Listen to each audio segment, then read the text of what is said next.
So if you thought that hemp legalization meant that seeds and clones were safe, then think again, because that new 2025 federal hemp law just changed the rules. And for many growers, breeders, and seed banks, the game may be over. Today we're going deep, showing you guys the actual text from the new law and explaining what it means for seeds, clones, propagation, and THC-heavy genetics, and how this can reshape the entire genetics world when it comes to the good herb. As part of the deal that helped bring the government shutdown to an end, Congress has approved a federal ban now on hemp products containing high levels of THC. The ban criminalizes most consumable hemp products and closes a loophole from a 2018 farm bill that allowed the hemp industry to take off without federal regulations. Supporters say it protects communities from potent THC, but opponents warn that this could hurt this state's $8 billion hemp industry. So a multi-billion-dollar industry that spans all states across America.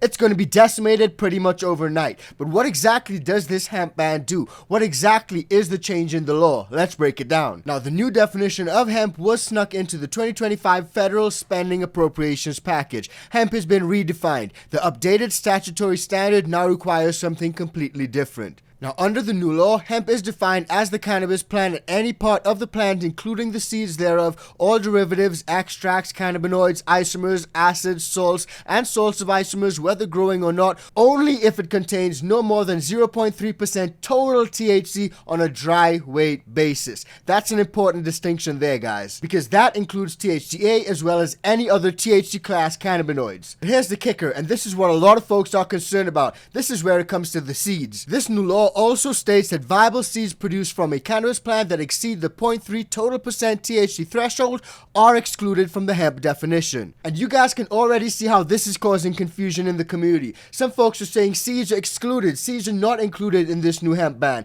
But in fact, that may not be the case. Because in simple terms, under this change, we're talking total THC, not merely Delta-9 THC. Total THC is now the legal yardstick. And technically speaking, if that seed comes from a high THC parent plant, then that seed is no longer considered hemp. Now let me break this down for you guys and show you guys exactly what this new law overturns and how it makes changes from the 2018 Farm Bill. Because a lot of folks are saying it's not going to affect beans, it's going to still be sold as souvenirs. Now just a quick reminder, guys, if you're getting value from this video, please do like, share, and subscribe to the channel. And if you want to support us further, join the ICANN VIP Bean Club or cop some merch from our merch store. And if you happen to be a home gardener, try the ICANN Organics, use the code LEGAL, it works on the bundle and the seeds. I'm your neighborhood news reporter, Adam Beam. In the saga of THC in Texas, it was at risk of being banned, then vetoed, then at risk again before staying legal with new regulations. But now, the federal government is having their say.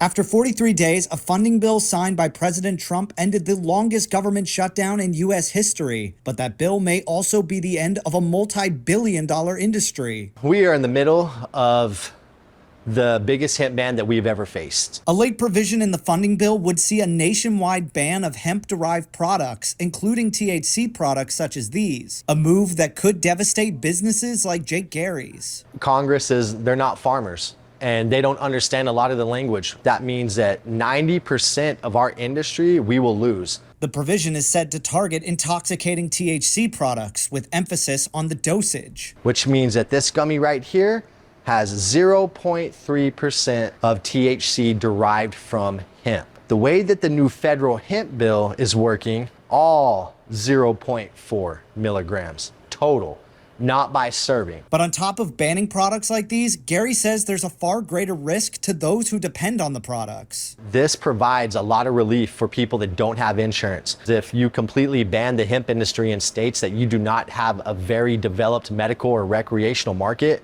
they're going to turn to the black market. Now, under the old regime, that is the 2018 Farm Bill, hemp was defined using only Delta-9 THC, which allowed many high THC or THCA-heavy genetics, especially seeds, clones, and extracts, to skate under the hemp definition, even if the end products or plants were psychoactive. Now, that legal loophole in itself enabled tons of interstate and even international trade in cannabis when it comes to seeds, clones, extracts, and even hemp-derived cannabinoids. Because we all know, under the old definition, a lot of those things, in particular the seeds and the clones, they were fine. And now, this new law can have a big impact on seeds, clones, and genetics, and they may no longer be safe, especially if they originate from high THC plants. Now, the reason for this is that the new law explicitly excludes viable seeds from high THC plants, seeds that will grow into standard marijuana, i.e. those above 0.3 total percent THC. Those are now federally illegal. And for growers, breeders, and seed banks, that's a massive change, because what used to be legal, just seeds, is now being treated the same as marijuana. Now, there is a distinction which needs to be drawn here between feminized and regular cannabis seeds. Feminized or regular seeds from genetics that historically produce high THC cannabis,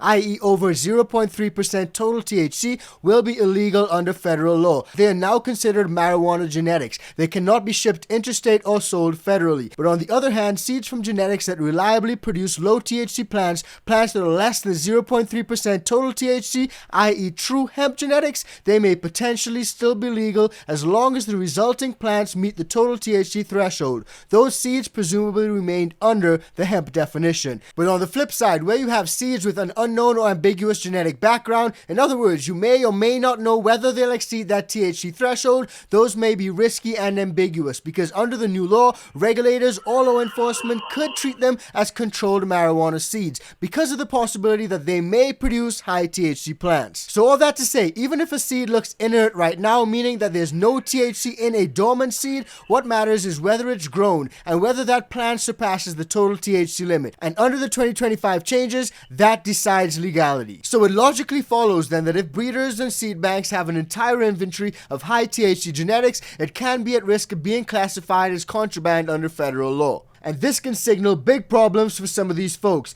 Any seed banks or any persons that are shipping interstate or even internationally, they could open up and expose themselves to trafficking liability, which is obviously not a good thing. Even home growers relying on previously legal hemp seed imports may now find those imports are banned. Breeders may have to scrub their inventory, label and test genetics carefully, and possibly pivot only to compliant less than 0.3% total THC hemp genetics if they want to stay in business. This is not just a compliance issue, this is a full reset of what genetics may mean in America. But there may be a silver lining, because clones, propagations, and cuttings, they may fall into a whole nother category. But the truth is, this is still really ambiguous, so I wouldn't count on it, especially since we've already seen him close the loopholes in the past. But technically speaking, a clone or a cutting that has under 0.3% of total THC by dry weight may be able to skirt under the definition of hemp under this new law. So for home gardeners, we may see a situation where the seed sales slow down but the clone sales pick up. So if the clone is tested and falls under that threshold, then technically it could be defined legally as hemp. And that could outlaw clones completely, and also partner that up with the fact that the THC content, especially the total THC content, does change as the plant grows. The nearer it gets to flower, the more THC content it may have. So that obviously begs the question, will seedlings, young plants and veg, or freshly propagated cuttings, will they be legal under this new change? And for me, it's a little bit of an ambiguous area, guys. But one thing that I could see is that testing and enforcement can be a little bit of a problem. It can be very expensive because, I mean, who's going to go to all these places to test every single plant? Now, another thing that I heard a lot of folks say is that this ban is only going to affect the gas station weed, but that's simply not true. Now, while a lot of you folks may be concerned about genetics and seeds, this law goes way beyond genetics. It cracks down on nearly every product category that thrived under the old hemp law. This means that many of the popular hemp-derived THC or THCA products that surged over the last few years, vapes, edibles, distillates, topicals, CBD products, THCA flower, this will become all federally illegal. For growers and breeders, this can impact high THC genetics, but it can also further narrow the legal market to strictly non or very low THC hemp strains. Now, there is effectively a 1-year grace period giving current operators time to adjust before the new rules are fully enforced. After that window, around November 2026, possession, distribution, import or export of seeds, clones, or hemp-derived products that don't meet the new definition will likely be treated as federally controlled substances offenses. And for US operators, especially those doing interstate or international trade and commerce, that could be a really big risk. Now, while the new bill does in fact focus on seeds and intoxicating hemp, legal analysts suggest that clones or tissue culture cuttings derived from high THC plants may be excluded from the legal hemp status. And that could mean that the genetics loophole that a lot of growers were using over the past few years to trade seeds and cuttings may now be closed. And it's simple because even if clones are not mentioned explicitly under this new definition, seeds and propagated material do cover them under most legal interpretations. This video is brought to you by VivoSun, the brand trusted by home growers across the world. Whether you need tents, lights, carbon filters, or complete grow kits, VivoSun has you covered with gear that's reliable and affordable and built to help your plants thrive. I've been using their products myself and they make it easy to grow smarter, not harder. So if you want to upgrade your grow setup, check out VivoSun. They are the home grower's choice for everything green. Use code ICANTHC to get a discount on all VivoSun gear, including the new smart lights, grow camera, and the under canopy lights. So what exactly does all this mean for growers, breeders, and seed banks? Well, first off, you may want to audit your entire genetics inventory and just stock up. Some folks may pivot toward compliant low THC hemp genetics under 0.3% total THC if they want to stay federally safe. Other companies may have to halt interstate or international seed and clone shipping because what was once a common business may now be federally considered trafficking. But there may still be a fluctuating demand for a lot of these products. Rather than being sold legally, they'll just be sold on the black market instead. As we all know, the black market always continues to boom when prohibition pops back up. Experts also suggest that we prepare for possible industry consolidation. Many smaller seed banks, breeders, or clone suppliers may go under or shift their business models entirely. In other words, they may focus solely on state-compliant distribution, working only in states where adult-use marijuana is legal and regulated. And of course, companies operating in the space may have to document everything. Lab tests, potency reports, chain of custody. If enforcement happens, good records may help, but there's no guarantee. So in short, this is not just a regulatory tweak, it's a redefinition of the very base of cannabis genetics commerce in America. And this new law doesn't just affect CBD vapes or hemp edibles, it threatens the genetic backbone of the entire legal hemp and cannabis industry across the world. So all that said, if you're a grower, a breeder, or a seed bank owner, now is the time to rethink your entire plan moving forward. If you're a consumer or a home grower, now is the time to make noise. Stock up, but let those lawmakers know that this is not what you wanted. This is not what the people voted for, and this is not what they intended when they passed the 2018 Farm Bill. The lawmakers may have intended it, but the people have spoken. They made their voices clear, and they're not happy with this new change. Especially if it's going to affect home gardeners, the grow community, and their ability to get genetic seeds and cuttings. Let's just be real about it. So all that said, let me know what you guys think about all this. Are you guys going to be scrapping your seed stash or transitioning and copying some low THC hemp genetics? Drop your thoughts and concerns in the comments down below. And in our next video, we broke down one of the first states in America to legalize the good herb and why they cracked down on hemp so badly. If you haven't seen that video, check it out. It's coming up right now.